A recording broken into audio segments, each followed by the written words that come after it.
வணக்கம். ஈரோடு அறம் நாட்டு மருந்து கடை. நாட்டு மருந்து பொருட்கள் எது வேணும் அப்படின்னாலும் ஸ்க்ரீனில் தர்ற வாட்ஸ்அப் நம்பருக்கு கான்டாக்ட் பண்ணி வாங்கிக்கோங்க. இன்னைக்கு சோசியல் மீடியாக்கள் இல்லை ஏஐயோட வரவுகள் உங்களுக்கான எல்லா பிரச்சனையும் தீர்த்து வச்சிரும் அப்படின்னு நினச்சிட்டு நம்ம நம்பிட்டு இருக்கோம். உங்களுக்கு ஒரு ஒரு விஷயம் தெரியணும் அப்படின்னா அது மூலமாக நம்ம தெரிஞ்சுக்கவும் ட்ரை பண்ணுறோம். ஆனால் உங்களோட ஹெல்த் விஷயத்தில் நீங்கள் எந்த மாதிரி டிசிஷன் எடுக்கிறீங்க அப்படிங்கிறது ரொம்ப முக்கியம். ஏன் அப்படின்னா எனக்கு தெரிஞ்ச ஒரு சம்பவத்தை உங்கள்கிட்ட பகிர்ந்துக்கணும்னு நினைக்கிறேன்.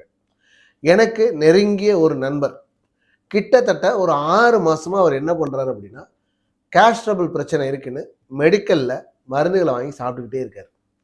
திடீர்னு ஒரு நாள் எனக்கு ஒரு அழைப்பு. அவரை எமர்ஜென்சியா ஹாஸ்பிட்டலில் அட்மிட் பண்ணியிருக்காங்க.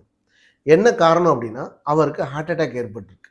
ஆனால் கடந்த 6 மாசங்களா அவருக்கு அப்பப்போ வலி வந்திருக்கும் போதெல்லாம் அவர் ஒரு வாய்வு தொந்தரவு தான் இது அப்படின்னு சொல்லிட்டு எந்த ஒரு மருத்துவரையுமே அணுகாம அதை பற்றின ஆலோசனை எடுத்துக்காம வெறும் மெடிக்கலில் போயிட்டு ஒரு வாயு தொல்லைக்கான மாத்திரையோ ஒரு சூரணங்களையோ ஒரு விஷயங்களை சாப்பிட்டுட்டே இருந்திருக்காரு.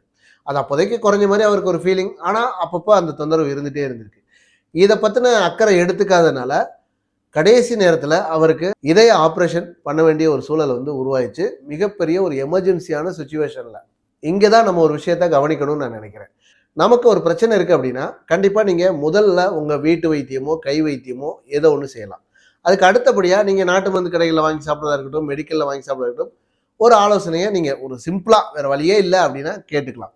அதுக்கு அடுத்து நீங்கள் செய்ய வேண்டிய முதல் முக்கியமான விஷயம் மருத்துவ ஆலோசனை மேற்கொள்ளணும். அது எந்த ஒரு மருத்துவராகவும் இருக்கலாம். நீங்கள் ஆங்கில மருத்துவரை பார்க்கலாம், இல்லை சித்தா மருத்துவரை பார்க்கலாம், இல்லை வேறு சில ஹோமியோபதி மலர் மருத்துவம் ஏதோ ஒரு மருத்துவர் ஆலோசனை கண்டிப்பாக உங்களுக்கு தேவை. அதில் மிக முக்கியமாக நம்ம பரிசோதனைலாம் எடுக்கிறோம் அப்படின்னா கண்டிப்பாக ஆங்கில மருத்துவர் தான் முதல்ல எல்லாம் எமர்ஜென்சியான சுச்சுவேஷனில் பார்க்க வேண்டிய சூழல் இருக்கும். நீங்கள் ஆரம்ப கட்டத்திலே நீங்கள் ஒரு சித்தா மருத்துவர் அணுகி இது என்ன ஏதுன்னு கேட்டிங்கன்னா அவங்களே பரிசோதனை தேவைன்னா அவங்களே சொல்லிடுவாங்க. அப்போ உங்களோட ஆரோக்கியம் காப்பாற்றப்படும், உங்கள் குடும்பம் காப்பாற்றப்படும். ஒரு இக்கட்டான ஒரு சூழலில் நீங்கள் போய் சிக்கிக்க வேண்டிய நிலைமை ஏற்படாது. கண்டிப்பாக இந்த காணொலியை உங்கள் நண்பர்கள் கை வைத்தியம் பார்த்துட்டே இருக்கோம், மெடிக்கலில் மருந்து வாங்கி மட்டுமே சாப்பிட்டுட்டே இருக்கேன் அப்படிங்கிற நண்பர்களுக்கு ஷேர் பண்ணுங்கள். இது என்னையை சுற்றி எனக்குள்ளே நடந்த ஒரு சம்பவமாக இதை உங்கள்கிட்ட பகிர்ந்துக்கிறேன் நான். இந்த காணொலிக்கு ஒரு லைக் பண்ணிவிட்டு நம்ம சேனலை தொடர்ந்து ஃபாலோ பண்ணுங்கள். மீண்டும் ஒரு நல்ல விஷயத்தில் சந்திப்போம். நன்றி.